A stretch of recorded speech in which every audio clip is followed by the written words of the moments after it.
Retomando la sesión de neumonía, para los que no han estado presentes, vamos a tener hoy ya dos temas. El primero es de neumonía, la otra Palacios, médico emergenciólogo del Hospital Rebagliati. La siguiente va a ser la tabla de contenidos a desarrollar durante la presente sesión. Bien, como decía, la neumonía adquirida en la comunidad va a ser una de las principales patologías que vamos a ver en el servicio de emergencia. Y es también una de las primeras causas de muerte y mortalidad, por lo cual es muy importante el manejo adecuado y el abordaje terapéutico inicial. Y esto se repite en todo el mundo, ¿no? La patología respiratoria, en este caso específicamente la neumonía, está también dentro de las primeras 10 causas de mortalidad en general en toda la población en Perú. Entonces, la presentación clínica también va a variar de acuerdo al tipo de paciente. Como mencionaba, va a ser totalmente diferente un paciente inmunocompetente, inmunosuprimido. La edad también va a jugar como factor pronóstico. De hecho, muchas escalas se utilizan la edad. Y también en la población geriátrica, a veces la presentación clínica no es típica, ¿no? Porque lo típico es que un paciente tenga fiebre, tos, disque. Pero en la población geriátrica se puede presentar con una variedad de signos clínicos que hay que diferenciar. Debido al amplio espectro de características clínicas, bueno, sí, ¿no? va a ser una patología que va a entrar al diagnóstico diferencial de muchas patologías respiratorias como es la falla cardíaca, el edema del pulmón, los patrones fiblóticos, el ECOG, el asma. Entonces tenemos que disgregar si realmente estamos ante un cuadro infeccioso o muchas veces simplemente es la enfermedad de fondo del paciente.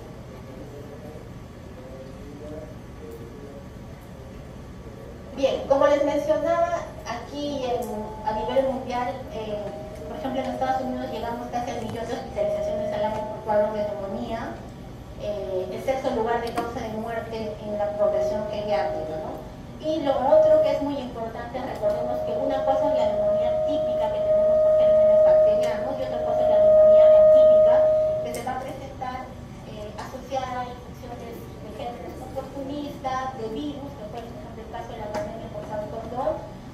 Y bueno, esto fue una estadística que se hizo en 2020 que llevábamos a 35 millones, al final han sido muchos más los casos diagnosticados y confirmados de COVID-19, que en su momento fue la principal causa de ingreso hospitalario por neumonía. Entonces van a haber ciertos factores de riesgo que van a predisponer a que un paciente te haga un cuadro neumónico y también nos va a orientar para ver cuál podría ser la probable etiología, ¿no? Uno de ellos es la vía aérea no protegida, ¿no? Y generalmente lo vamos a encontrar en pacientes que tienen alguna alteración del estado del sensorio, por ejemplo un paciente con una patología aguda como un stroke, en el cual hay un deterioro del plasma, un ácido hemorrágico, va a hacer que el paciente al no manejar una vía aérea permeable pues tenga o microaspiración o macroaspiración y hace un cuadro de neumonía aspirativa. Entonces, cuando uno identifica este tipo de pacientes, tiene que ver la prioridad de manejo de las vía aérea, si es necesario, por ejemplo, una intubación orotraqueal, ¿no? Para prevenir estos cuadros. El tabaquismo y el alcoholismo también, que son factores de riesgo asociados y va mucho a veces incluso con algunos gérmenes atípicos. Las infecciones virales que, como mencioné, en realidad son un gran porcentaje de pacientes que tienen neumonías virales y obviamente tenemos que identificar precozmente, ¿no? Porque como se sabe, el manejo va a ser totalmente diferente cuando estamos frente a una neumonía viral. Generalmente en algunos casos se va a utilizar, por ejemplo, la terapia antiviral específica, pero en gran parte va a ser un tratamiento sintomático y de soporte del paciente, ¿no? Como por ejemplo es el caso del COVID, en el cual el paciente, el tratamiento va a ser netamente sintomático y de soporte para los casos graves. La población geriátrica por los ancianos también, que por la edad y el estado de la inmunidad, de todas maneras deprimidas, son más propensos a tener cuadros atípicos. Y las enfermedades crónicas, que como mencionaba, tenemos la enfermedad pulmonar obstructiva crónica, la falla cardíaca, que también está asociada, y la enfermedad intersticial difusa, que también va a tener ciertas características en cuanto al agente etiológico del cuadro de neumonía.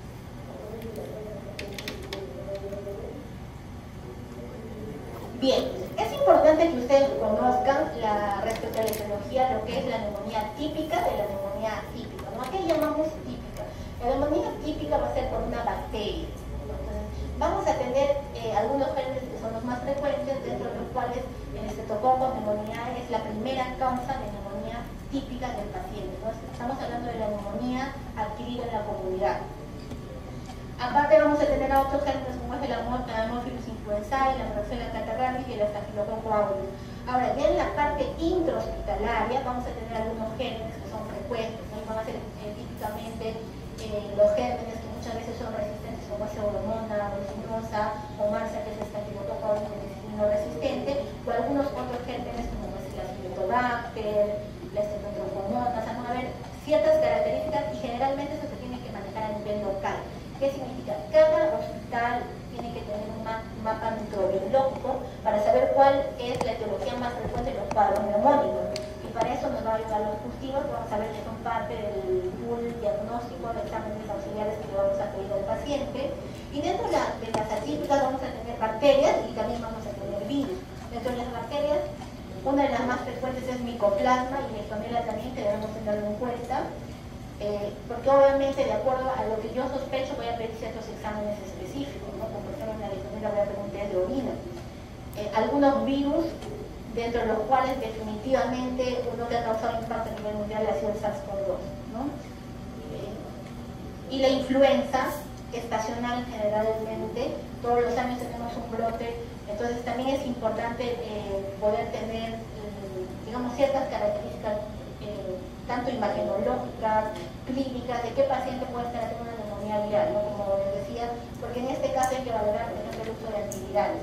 Bueno, el virus sincicial respiratorio, que en realidad va a ir más asociado quizás a la población pediátrica, pero en pacientes inmunosuprimidos, recuerden que pueden tener, o sea, cualquier virus respiratorio. Y por eso es importante en los pacientes que yo sospecho de que tienen una neumonía viral, por ejemplo, pedir un IFI viral respiratorio, ¿no? Para saber cuál es el agente etiológico. Bueno, a nivel mundial vamos a tener una incidencia disminuida de estreptococos neumoniales debido a que hay esquemas de vacunación para las poblaciones de riesgo, ¿no? Menores de 5 años, mayores de 60 años, pacientes con enfermedades crónicas deben de vacunarse para disminuir la incidencia de esta patología, con el incremento del virus respiratorio que ya se mencionó, y que a veces nos olvidamos, ¿no? La parte hospitalaria, de que muchos de los, se mencionaban que hay estadísticas que hasta el 30-40% de ingresos hospitalarios algunas son neumonías virales en un inicio. Bueno, y la baja tasa global de detección de patógenos, ¿qué significa? Que yo puedo pedirle cultivos, hemocultivos, pruebas de esputo, pero muchas veces estos cultivos solamente me van a salir positivos en la mitad de los pacientes. Significa que va a haber un grupo importante de pacientes que sí tienen un germen, pero que no lo vamos a poder identificar específicamente. Y ahí viene la importancia de la terapia antibiótica empírica de acuerdo a las características clínicas y radiológicas del paciente.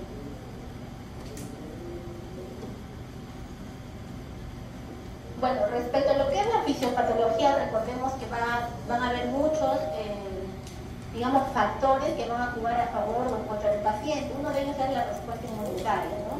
Lo que les decía, no es lo mismo un paciente inmunodeprimido que un paciente inmunocompetente, ya que generalmente lo que va a pasar es que va a haber una colonización a nivel de enfermedad nasofaríngea y esto va a ir migrando hacia la vía respiratoria inferior y colonizando a nivel de lo que es la zona alveolar, y se va a producir al inicio muchas veces una respuesta inflamatoria, que es lo que por ejemplo pasaba en el caso de la neumonía por COVID, ¿no?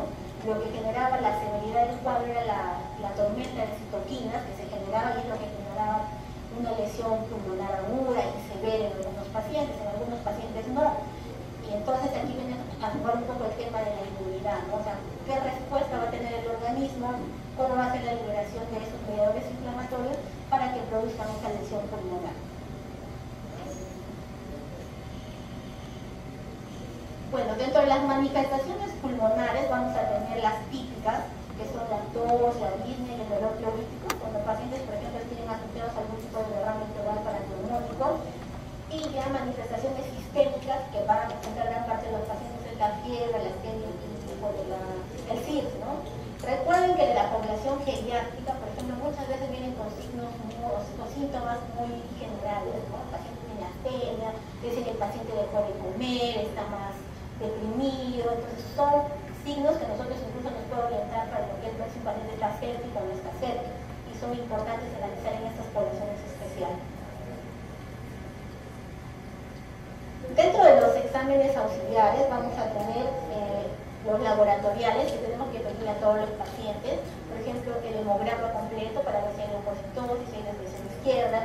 Hay patologías que también nos pueden dar por el contrario, ¿no? Leucopenia, cuando vamos por ejemplo genes gram negativos. Entonces, es importante para una aproximación diagnóstica la proteína C reactiva y la procalcitonina también, que son marcadores de realmente ver si un paciente está infectado. Por ejemplo, en el caso del EPOC, son marcadores que nos pueden discernir entre una exacerbación y una infección, ¿no? Si están positivos estos resultados. Y también, en el caso, por ejemplo, de la proteína C reactiva, no solamente diagnóstica, sino también para evaluar la evolución del paciente. O sea, ¿cómo lo podemos medir? Por ejemplo, mi paciente ingresa, no tiene un PCR de 100. Entonces, lo he esperado sin mi terapia antibiótica, la terapia responsable que yo le doy a este paciente es que en 48-72 horas debe caer la proteína C reactiva. Si yo encuentro que los marcadores inflamatorios después de 48-72 horas siguen elevados, significa que mi terapia antibiótica o el tratamiento en general no está de acuerdo a lo que requiere mi paciente. Tengo que reevaluar la terapéutica de ese paciente. La gasometría arterial, que va a ser importante para yo definir si el paciente está hipoxémico, si tiene una insuficiencia respiratoria tipo 1, tipo 2. La parte metabólica también, para ver cómo está el lactato, si el paciente está acidótico, para tomar, digamos, también me ayuda para el tema de la severidad del cuadro, ¿no? El bioquímico, de hecho la urea está dentro de lo que es el CUP75 como escala para definir la severidad, es importante solicitarlo. Y algunas pruebas específicas para ciertos patógenos, ¿no? Que es lo que le mencionaba, por ejemplo, para el caso de la insuficiencia, la prueba física, la prueba molecular para lo que es SARS-CoV-2, debemos solicitarlo en ese momento. Bien, entonces se han estudiado en realidad muchos marcadores para ver cuáles se asocian a mayor mortalidad del paciente, ¿no? Vamos a tener lo que es la presión diastólica, la frecuencia cardíaca, la troponina, la troponina, la plaquetopenia y el lactato. De hecho, que el lactato tiene una buena correlación y está asociada a la mayor mortalidad del paciente. Eso significa que cuando mi paciente ingresa y tiene hiperlactosidemia, ya estamos prediciendo que es un paciente que va a tener peor pronóstico, ¿no? Para el caso de lo que es la neumonía severa, que más adelante voy a explicarles cuál es la definición de neumonía severa como tal. Entonces es importante, por eso la gasometría debe ser elegir inicialmente al paciente, ¿no? La hiperlactosidemia es un marcador de mal pronóstico del paciente. Bien, respecto a la imagenología, vamos a tener herramientas diagnósticas. Tenemos lo que es una radiografía de tórax simple, que la tenemos en cualquier nivel de atención, en un hospital nivel 1 o 2, ya lo tenemos, lo podemos solicitar, una tomografía de tórax y la ultrasonografía pulmonar. La radiografía de tórax en realidad es un examen que nos va a ayudar bastante, pero van a haber ciertas poblaciones en las cuales, o en los casos de la neumonía típica, en la cual no va a reflejar la severidad de la lesión o la extensión de la lesión, ¿no? Entonces, bueno, aquí pues obviamente en la placa vemos un paciente que tiene un infiltrado nasal, con un derrame pleural, evidentemente. Pero recordemos que va a depender mucho de la calidad de la radiografía de tórax. A muchos pacientes se les toma una radiografía echada por el grado de severidad y no nos va a orientar mucho, por ejemplo, para la parte posterior, ¿no? Puede tener una neumonía posterior y yo no la veo en la radiografía de tórax. Entonces, la tomografía de tórax sin contraste es un examen que tiene bastante sensibilidad para encontrar lo que son consolidaciones, áreas inflamatorias, aparte que nos va a hacer el diagnóstico diferencial, ¿no? Nos puede orientar, por ejemplo, si un paciente tiene, no sé, congestión pulmonar, un absceso, un misectomía, otras características, y también nos va a definir la extensión de compromiso pulmonar en el caso de neumonías graves. Pero también recordemos que es un examen que no lo tenemos en todos los lugares, tiene un efecto de radiación, así que hay que saber a qué pacientes le ir. Entonces, en líneas generales, a los pacientes que se les debe solicitar son pacientes inmunocomprometidos, pacientes con alguna enfermedad pulmonar de fondo, ¿no? Un EPIC, un EPOC, para poder establecer bien la extensión de la lesión. Ahora, la ultrasonografía pulmonar en los últimos años ha tenido, la verdad, bastante, o sea, como que un despego en el área de emergencia. ¿Por qué? Porque es un examen dinámico. ¿Qué pasa? Yo le tomo la tomografía al paciente hoy, no le voy a estar pidiendo en la tarde, ¿no? Entonces, pero a diferencia de la ultrasonografía sí. Yo al pie de la cama del paciente le hago una ultrasonografía, voy a ingresar en esta imagen por estar infiltrado más derrame pleural y yo lo puedo seguir, ¿no? Por ejemplo, se utiliza mucho ya en casos graves, en el cual el paciente tiene un distrés respiratorio, yo uso estrategias ventilatorias y en el transcurso de horas yo puedo volver a hacer una ultrasonografía y veo si ha mejorado, ¿no? Por ejemplo, eso de pronar, poner boca abajo al paciente, En la época de la pandemia, en muchos lugares se utilizó la ultrasonografía para ver el avance y la evolución del paciente, si mejoraba a nivel imagenológico, ¿no? Lo que es la reclutación alveolar. La ultrasonografía es un examen, digamos, sencillo, lo único que va en contra es que es operador dependiente, ¿no? Pero a grosso modo, para una neumonía, digamos, típica, lo que encontramos son imágenes un poco de nieve, que son imágenes blanquecinas, y bueno, el derrame pleural vamos a poder evidenciar fácilmente, y también nos va, por ejemplo, nos va a detectar mejor el tema del derrame pleural que para una radiografía, ¿no? Recuerden que una radiografía tiene que tener muchas veces una cuantificación mayor de 200 cc para poder ver una placa. Totalmente diferente a la ultrasonografía, que sí puedes hasta cantidades mínimas para detectar el derrame pleural. Bien, para el diagnóstico definitivo habría que tener una confirmación imagenológica, cualquiera de las que tenemos, asociada a un cuadro clínico compatible. Es importante definir la severidad, y ahora vamos a usar las escalas para poder definir la severidad del paciente y definir el lugar de tratamiento. En la emergencia es muy importante ver si mi paciente se va a manejar primero ambulatoriamente o hospitalizado, y luego en una unidad general, por ejemplo en un piso común, o necesito una unidad de vigilancia crítica, una unidad de cuidados intensivos, dependiendo de la severidad del paciente. Bien, una de las escalas más conocidas, más sencillas que ustedes pueden utilizar es el PUL 65. ¿No? De hecho, que les van a preguntar probablemente el examen, es una escala que se ha puesto mucho en el examen ENAM, el examen de resultado médico. Y como decía, ¿no? El PUL 65 maneja el tema de la urea, que acá lo ponen en milimoles, pero también puede ser más de 30. El tema de si el paciente está confuso, si tiene una frecuencia respiratoria más de 30, una sistólica menor de 90, una diastólica menor de 60 y una edad más de 75 años. Con eso yo puedo orientar si mi paciente es de bajo o necesita un ingreso hospitalario o está severo. Más de 3 ya decimos que el paciente pues, probablemente va a requerir una unidad de cuidado crítico, y si mi paciente tiene menor o igual a 1, yo podría manejarlo ambulatoriamente, ¿no? Es de bajo riesgo. Entonces, por ejemplo, en la parte del primer nivel de atención con mayores de 10 según, se utiliza la escala del CRB-65, ¿no? Se utilizan todos menos lo que es la urea. Yo también puedo establecer si el paciente se puede manejar de forma ambulatoria.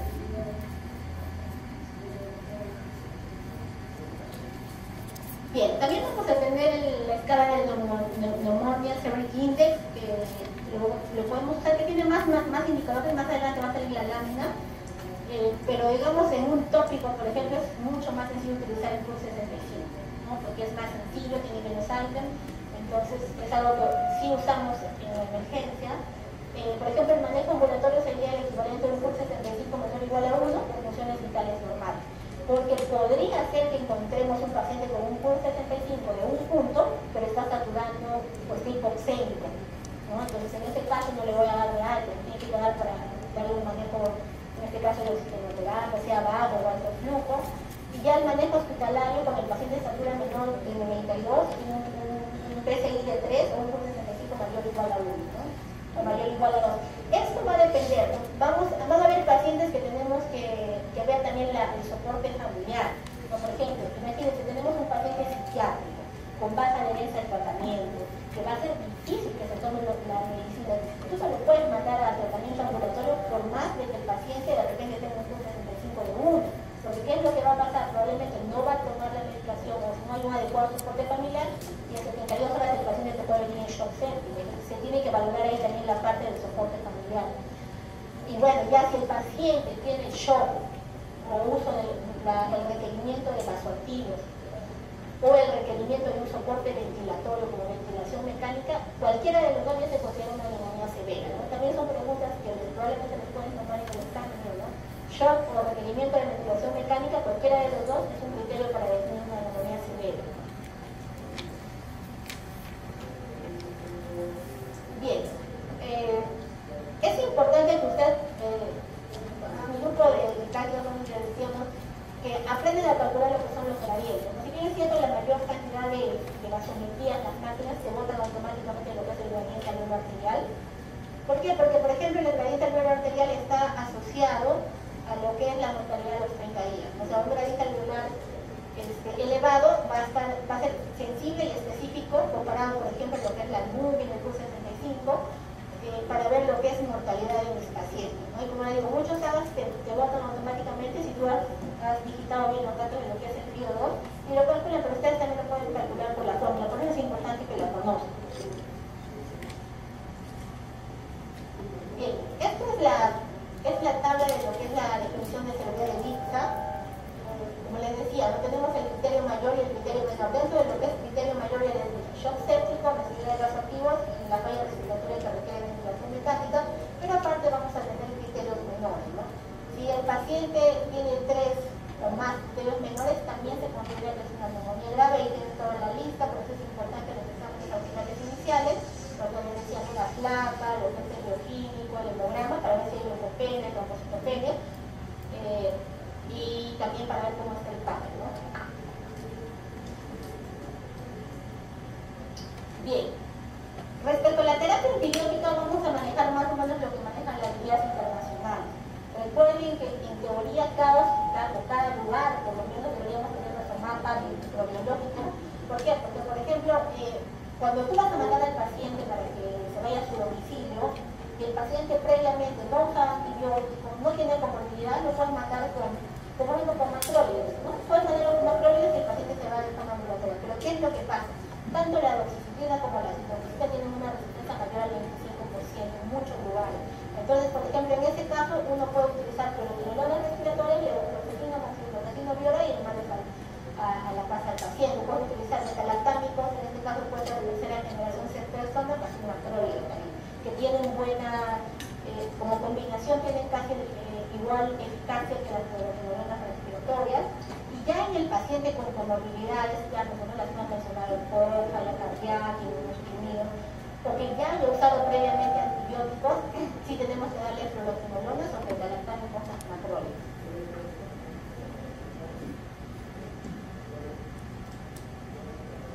Bien, se hizo un metaanálisis para ver qué es mejor. Le doy la famosa combinación ceftriaxona más macrólidos o fluoroquinolonas respiratorias, porque también cuando hablamos de cuestión del costo, muchas veces las fluoroquinolonas respiratorias tienen un costo mayor.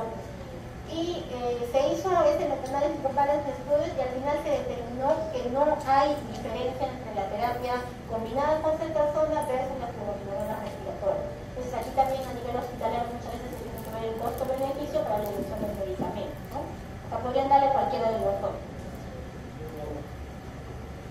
Bien, para el tratamiento hospitalario, como les mencionaba, ya una vez que hemos evaluado la severidad, algo muy importante para la parte de urgencia, creo que lo han visto o lo van a ver en las prácticas, es el manejo de riesgo, ¿no?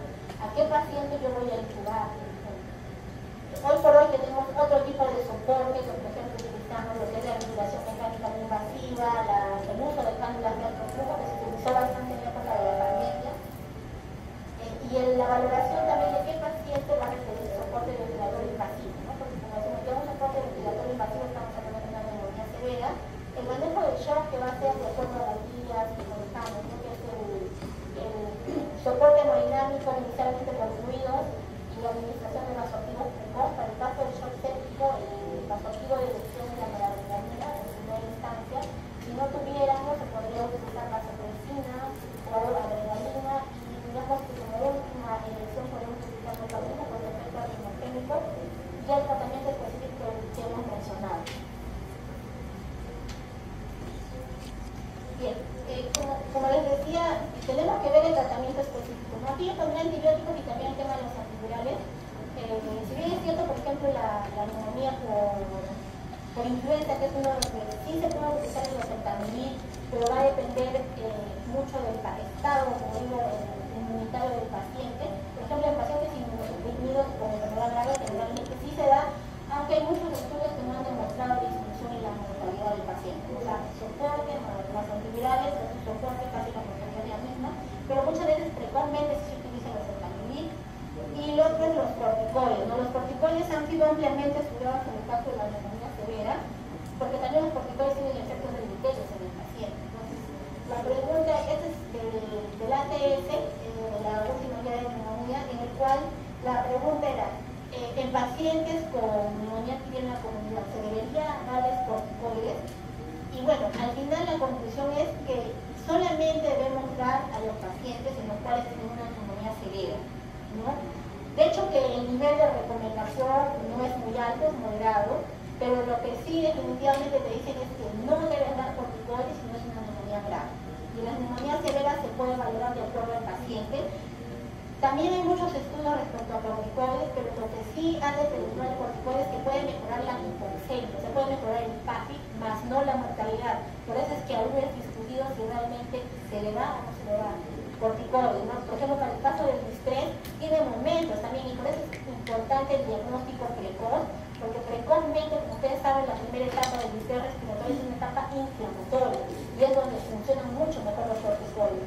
De hecho, en la pandemia, el metaanálisis que salió, el estudio que recomienda la dexametasona, fue uno de los pocos estudios que demostró que disminuía la mortalidad en creo que es el único que hay. Igual actualmente está cuestionado por la metodología y el tiempo en el que se hizo, pero durante la pandemia fue la terapia, digamos, en que se empezó a usar dexametasona por 10 días, ¿no? En pacientes con COVID severo. Bueno, y el tratamiento hospitalario, recordemos que vamos a tener que ver si el paciente no tiene factores de riesgo. Aquí están los factores de riesgo para lo que es infección por Staphylococcus aureus y por Pseudomonas, que es importante distinguirlo para el inicio del tratamiento. Si el paciente no tiene ninguno de estos factores de riesgo, yo le puedo dar fluoroquinolona respiratoria o beta-lactámico más macrolide, igual que en la anterior. Pero ¿qué es lo que pasa si mi paciente ya tiene riesgo de más? Tendríamos que utilizar vancomicina o linezolid. Entonces, es muy importante que en estos pacientes sí se pidan los cultivos. ¿Por qué? Porque no solo importa si el germen es sensible, importa ver el MIC, que es la concentración mínima inhibitoria que yo necesito para darle a mi paciente, ¿no? Como digo, por ejemplo, puede ser que sea sensible a vancomicina, pero con un MIC de 2. Lo mínimo que yo esperaría es que el MIC tenga que ser menor a 1 para que la terapia sea efectiva. ¿Y qué pacientes van a tener riesgo? Por ejemplo, en la práctica clínica diaria, los pacientes que se podializan, pacientes que ya han tenido una infección previa, el uso de antibióticos también, ¿no? Los primeros 3 meses son factores de riesgo, por eso es importante preguntarle esto al paciente. Y también los pacientes que tienen un riesgo de pseudomonas para darle un beta-lactámico antipseudomonal. ¿Cuáles tenemos? Piperacillina, tazobactam, cefepime, o ya los carbapenemas, que hablan un poco más del tema del uso de antibióticos. ¿Y en qué paciente yo tengo que sospechar? Por ejemplo, el paciente que viene con una proteína, que ha estado hospitalizado en 3 meses previos, yo ya tengo que sospechar que el paciente tiene una pseudomonas, por más que el paciente venga de su casa. Entonces es importante estos factores de riesgo. El paciente con el COVID también es un paciente que sí ha estado utilizando corticoides o antibióticos previamente, también tiene riesgo de pseudomonas y hay que arrancar por uno de los beta-lactámicos antipseudomonales. Y si en el expuso, por ejemplo, el primer el gran debe salir el mismo día que lo pedimos, la presencia de vacíos tan negativos también sospecha de que está infectado por pseudomonas.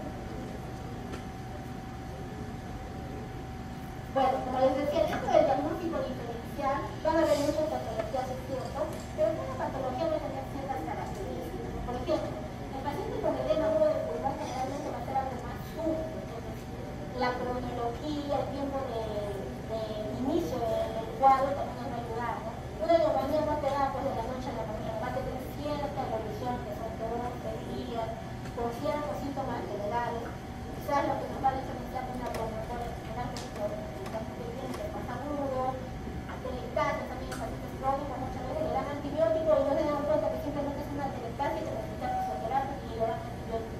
Recordemos que el uso indiscriminado de antibióticos puede empeorar el pronóstico de un paciente. Si tú le das antibiótico a mí que no lo necesita, ¿por qué? Porque lo que hace es parar la flora del paciente. De hecho, hoy por hoy hay una teoría que a nivel pulmonar tenemos un microbioma natural del pulmón. Y cuando yo doy antibióticos indiscriminadamente, lo que hago es que sea mucho más sencillo que se reproduzcan los gérmenes patógenos en el pulmón. Y bueno, las que ven acá que ya son algunos están más como misceláneos, la vasculitis, el cáncer y otro tipo de patología.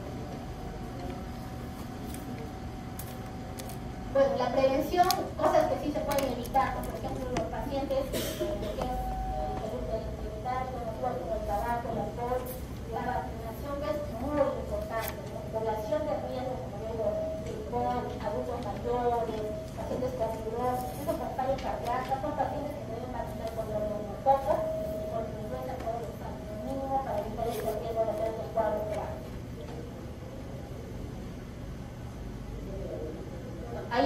bibliografía. Eso sería todo. No sé si tienen alguna pregunta, alguna duda.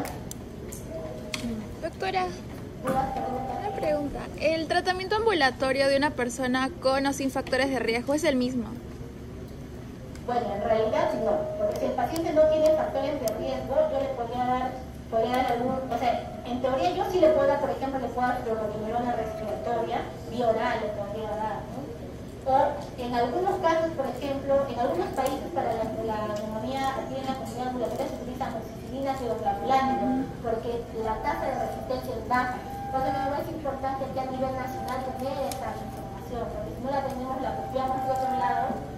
Como han visto, por ejemplo, en el esquema, Bacrolidos tiene una alta resistencia, pero acá, por ejemplo, se utiliza Bacrolidos como tratamiento ambulatorio. ¿No? O en este caso, ya si es que hay esta resistencia, se puede utilizar cefalosporina también, ¿no? O betalantánico como manejo ambulatorio. ¿Alguna otra pregunta? ¿Dudas, preguntas? Entonces, damos por finalizado y pasamos al siguiente.